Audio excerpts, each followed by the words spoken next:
காமம் என்பது ஒரு கத்தி மாதிரி, நல்ல கூர்மையான இரு பக்கமும் கூர்மையாக இருக்கிற ஒரு கத்தி மாதிரி. அந்த கத்தியை நீங்கள் ஒழுங்காக கையாண்டிங்கன்னா உங்களுக்கு அது பாதுகாப்பு.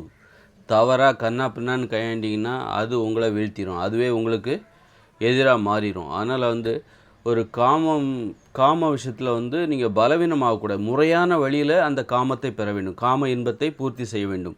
முறையான வழின்னா சமூகம் அனுமதித்த வழி, திருமண உறவு, அந்த மாதிரி வழியில் போய் அந்த காமத்தை அனுபவிக்க வேண்டும். ஏன்னா திருமணங்கிறது ஒரு பாதுகாப்பான வழி, ஒரு கணவன் மனைவி உறவுங்கிறது ஒரு பாதுகாப்பான வழி. திருட்டுத்தனமாக அந்த காமத்தை, கள்ளக்காதல், தவறான உடலுறவு, விபச்சாரம், அப்புறம் சுய இன்பம், ஆபாச படம் பார்க்குறது, இதெல்லாம் தவறான வழி. இந்த தவறான வழிகளில் போய் நீங்கள் அந்த காம இன்பத்தை அனுபவிச்சிங்கன்னா அப்போ நீங்கள் திருடுறீங்க, அந்த சமூகத்துக்கு தெரியாமல் ஒரு காம இன்பத்தை அனுபவிக்கிறீங்க. அப்படிங்கும்போது உங்களுக்கு அது உங்களே அது பலவீனப்படுத்திடும். அதனால் இப்போ உதாரணம் எப்படியெல்லாம் அப்போ அந்த தவறான வழிகள்லேருந்து நீங்கள் விடுபடணும். தவறான வழிகளுக்கான வாய்ப்புகள் வரும்போது நீங்கள் அதை பயன்படுத்தாமல் இருக்கணும். அதுலேருந்து நீங்கள் உங்களை பாதுகாத்துக்கணும். அப்போ தான் நீங்கள் பலமானவராக மாற முடியும். சும்மா நான் ஒழுக்கமாக இருக்கேன் அப்படின்னு சொல்லிட்டு நீங்கள் அந்த மாதிரி சந்தர்ப்பங்களில் நீங்கள் ஒழுக்கமாக இருக்கீங்களா? உங்களுக்கு ஒரு சந்தர்ப்பம் வரும், தவறான உடல் உறவுக்கான சந்தர்ப்பம் உங்களுக்கு வரும். அந்த சந்தர்ப்பங்களில் நீங்கள் ஒழுக்கமாக இருக்கீங்களா அப்படிங்கிறது தான் உதாரணத்துக்கு நீங்கள் ஒரு ஆணாக இருக்கீங்க, ஒரு பெண் உங்களுக்கு நீங்கள் கூப்பிட்டா வர்றதுக்கு வாய்ப்பு ரெடியாக இருக்குது. ஆனால் அவளை நீங்கள் கல்யாணம்லாம் பண்ண போகிறதில்ல. ஆனால் நீங்கள் தவறான உடலுறவு வைத்துக்கொள்வதற்கு அவள் கூப்பிட்டால் வருவாள் அப்படிங்கிற மாதிரி இருக்கும்போது, அந்த அளவுக்கு அவளுக்கு கொஞ்சம் அறியாமல் இருக்குது அப்படின்னா அந்த அறியாமையை பயன்படுத்தி அவளிடம் தவறான உடலுறவு வைத்து கொள்ளலாம் என்கிற வாய்ப்பு உங்களுக்கு வரும்போது அந்த வாய்ப்புகளை நீங்கள் பயன்படுத்தக்கூடாது. அல்லது யாராவது ஒரு பொண்ணு உங்களை கூப்பிடுறாங்க அப்படின்னா அது தவறான உடலுறவு தான். கல்யாணத்துக்கு நீங்கள் ஏற்கனவே கல்யாணம் ஆகிருக்கலாம், அந்த பொண்ணை உங்களுக்கு கல்யாணம் பண்ணுங்கிற எண்ணம் இல்லை. ஆனால் அவள் கூப்பிடுறா, வெறும் உடலுறவு மட்டும்தான் என்று அவள் உங்களை அழைக்கிறாள் என்றால் அது போன்ற வாய்ப்புகளை நீங்கள் தவிர்க்க வேண்டும். அந்த மாதிரி சந்தர்ப்பங்கள் அமையும், தவறான உடலுறவுக்கான வாய்ப்புகள் அமையும் போது அந்த வாய்ப்புகளை நீங்கள் பயன்படுத்தாமல் இருக்கும்போது தான் காமம் என்பது உங்களுக்கு பாதுகாப்பாக மாறும், பாதுகாப்பானதாக. இந்த மாதிரியான வாய்ப்புகளெல்லாம் நீங்கள் பயன்படுத்த ஆரம்பிச்சிட்டிங்கன்னா அதே காமம் உங்களை பலவீனப்படுத்தி வீழ்த்த ஆரம்பிச்சிடும். அதான் அந்த வீக்னஸ்ன்னு சொல்கிறாங்களா, வீக்னஸ்ஸு அப்படின்னு சொல்கிறாங்களா, உடலுறவு சார்ந்த பலவீனம்னு சொல்கிறாங்களா, அது இதுதான். இந்த மாதிரி அப்புறம் ஆபாச படம் பார்க்குறது, அதுவே ஒரு பலவீனம்தான். ஆபாச படங்களை பார்க்குறது, அதை பார்க்காம இருந்தால் உனக்கு பலம், அதை பார்த்துட்டேன்னா உனக்கு பலவீனம், உன்னுடைய அந்த மாதிரி ஆகிடும். சுய இன்பம் பண்ணுறது, விபச்சாரத்தை தேடி போடுறது, இந்த மாதிரியான வழிகளுக்கான வாய்ப்புகள் இங்கே நிறைய இருக்குது. இப்போ சுய இன்பம் பண்ணுறதுக்கு நீங்கள் யார்கிட்டையும் கேட்க வேண்டிய அவசியம் கிடையாது. அது உங்கள் விருப்பம், உங்கள் கையை நீங்கள் போய் பண்ணிக்கலாம், யாருக்குமே தெரியாது அப்படின்னு நீங்கள் நினைக்கலாம். அதுவே உங்களை பலவீனப்படுத்திடும். அதுபோல் இப்போ ஆபாச படம் பார்க்குறது, அதுவே இன்றைக்கி சர்வசாதாரணமாகிடுச்சு. அப்போ அந்த மாதிரியான வாய்ப்புகள்லேருந்து நீங்கள் உங்களை பாதுகாத்துக்கணும். இப்படி காமம் உங்களை வீழ்த்துகிற காமங்கள் நிறைய இருக்குது. காம இன்பம், வீழ்த்தக்கூடிய காம இன்பங்கள்.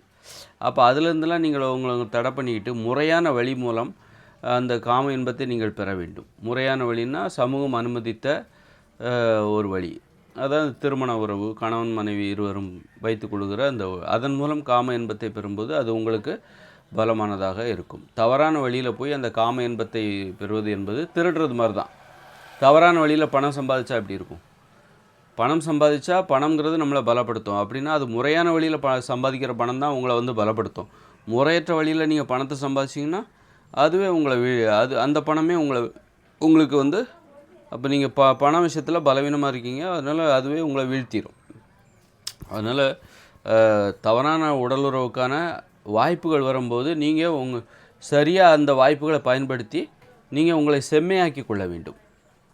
இதுபோன்ற வாய்ப்புகள் கிடைக்காது, தவறான உடலுறவுக்கான வாய்ப்புகள் கிடைக்காது, அதனால் அதை பயன்படுத்தி தவறான உடலுறவுகளை வைத்து கொள்ள வேண்டும் என்று நீங்கள் நினைத்தீர்களேயானால் யாராவது ஒரு பொண்ணு உங்களை யூஸ் பண்ணலான்னு நினைக்கலாம், அல்லது நீங்கள் இன்னொரு பொண்ணை யூஸ் பண்ணலான்னு நினைக்கலாம். அப்படிலாம் இருக்கும்.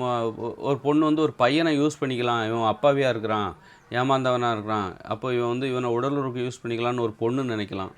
இப்படியெல்லாம் நினைக்கிறவங்க இருக்கிற இந்த இடத்துல அப்போ நம்ம ஆணாக இருந்தாலும் பெண்ணாக இருந்தாலும் அது போன்ற வாய்ப்புகளிலிருந்து நீங்கள் உங்களை பாதுகாத்து கொள்ள வேண்டும்.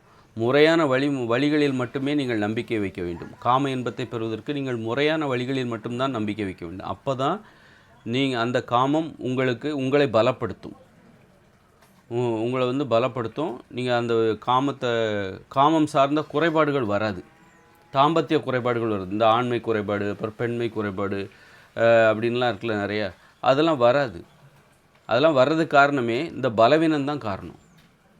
இந்த குறுக்கு வழி, தவறான வழிகளில் போய் அந்த காம இன்பத்தை பெற வேண்டும். ஆபாச படம் பார்க்குறது, சுய இன்பம் பண்ணுறது, தவறான உடல் உறவுகளுக்கான கள்ளத்தொடர்பு, இது போன்ற விபச்சாரம், இப்படி இந்த மாதிரியான வழிகளில் போய் அந்த காம இன்பத்தை பெறாங்க பாருங்கள், அவங்க தான் பலவீனமாக இருப்பாங்க. அவங்களுக்கு தான் அந்த பாலியல் குறைபாடுகள் வரும். அதுபோல் காதலே இல்லாமல் பெற்றவங்க பண்ணி வச்சிட்டாங்கன்னு சொல்லி ஒரு கல்யாணத்தை பண்ணி கணவன் மனைவியாக வாழ்கிறாங்களே, வெறும் கணவன் மனைவியாக வாழ்ந்துட்டாலே அது முறையான உறவாகிடுவது. நீ கணவன் மனைவியாக இருந்தாலும் காதல் இருக்கா, உங்களுக்குள்ளே காதல் இருக்கா, எங்கள் அப்பா அம்மா பார்த்து கல்யாணம் பண்ணி வச்சிட்டாங்க ஆனால் எங்களுக்குள்ளே காதல்ங்கிறது இல்லை அப்படின்னா அதுவும் தப்பான உறவு தான். அதுவும் உங்களுக்கு பலவீனப்படுத்தும். அது உங்களை பலமாக மாற்றாது, பயங்கர பலவீனப்படுத்தும். அப்போ காதல் இருக்கணும். ஒரு கணவன் மனைவினா அவங்களுக்கு இடையில் ஒரு காதல் இருக்கணும். கணவன் மனைவினாலே காதல் அங்கே வந்துடுது.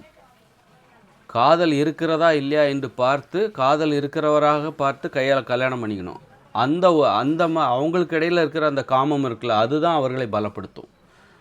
காதலே இல்லாமல் 2 பேர் கல்யாணம் பண்ணிக்கிறாங்க, பிடிக்கவே இல்லை, எங்களுக்கு 2 பேர்த்துக்கும் ஒருத்தர் பிடிக்கவே இல்லை அப்படின்னா அதுவும் தப்பான உறவு தான். அதுவும் ஒருத்தரை அழித்து விடும். அதனால் அதுவும் அந்த பாலியல் சார்ந்த குறைபாடுகளை உருவாக்கும். ஆண்மை குறைபாடு, பெண்மை குறைபாடு, உடல் உறவுகளே உங்களுக்கு ஆர்வம் வராது. ஆர்வம் வராது. உடல் உறவில் ஈடுபட்டாலும் அதில் சிறப்பாக செய்ய மாட்டீங்க. பிடிச்சிருந்தா தான், ஒரு கணவன் மனைவி இருவரும் ஒருவருக்கொருவர் பிடிச்சிருந்தா தான் அவங்க ஆர்வமாக அந்த உடல் உறவில் ஆர்வமாக இருப்பாங்க. ரொம்ப வேகமாக இருப்பாங்க. எப்போ பார்த்தாலும் ரொம்ப ஆர்வமாக இருப்பாங்க. அதை பற்றி யோசிப்பாங்க, அதை பற்றி சிந்திப்பாங்க, அதை பற்றி செயல்பட்டுக்கிட்டே இருப்பாங்க. அப்போ தான் அவங்களுக்கு அந்த திறமை மேம்படும். பிடிக்கவே இல்லை, அப்பா அம்மா பார்த்து கல்யாணம் பண்ணி வச்சுட்டாங்க அப்படிங்கும்போது உங்களுக்கு அவங்கள பார்த்து பேசுகிறதுக்கே பிடிக்காது. ஒருத்தர் பார்த்து பேசுகிறதுக்கு பிடிக்காது. அப்போது தொடுறதுக்கு பிடிக்காது. உடலுறவு வச்சுக்கிறதுக்கு பிடிக்காது.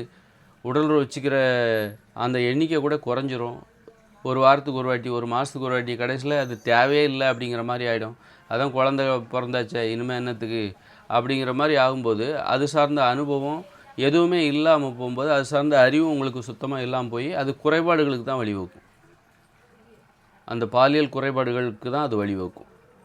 பாலியல் குறைபாடுகளுக்கு எதெல்லாம் காரணம்? தவறான உடலுறவு. இந்த மாதிரி தவறான உடலுறவு, ஆபாச படம் பார்க்குறது, சுய இன்பம் செய்கிறது, கள்ளத்தொடர்பு, விபச்சாரம், அதுபோல் பிடிக்காதவர்கள் சேர்ந்து வாழ்வது, இதுதான் அந்த பாலியல் குறைபாடுகளுக்கு காரணம். பிடித்தவர்கள் ஒருத்தர் 2 பேருக்கு காதல் இருக்குது, அப்போ அவங்க ஒருத்தர் உண்மையாக வேறு இருக்கணும்.